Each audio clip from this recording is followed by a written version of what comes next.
Hi வணக்கம் friends.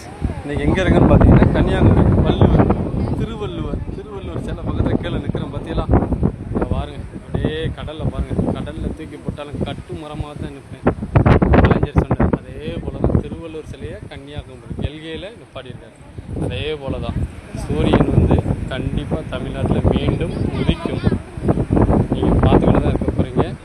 ரெண்டு கட்சிகளையும் சண்டலத்தை விட்டு நீங்கள் 22 பேரை எம்எல்ஏ கூட்டினாப்புல ஆட்சி அமைச்சன்னு கிடையாது. கண்டிப்பாக மீண்டும் உங்களுக்கு ஒரு பெரிய பலத்தேடி 6 மாதத்துக்குள்ளே இருக்குது.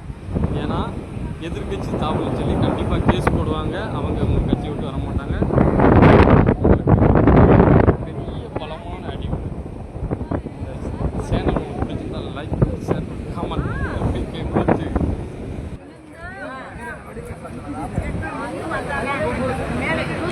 அலையினாலும் கடலும் சேர்ந்தாலும்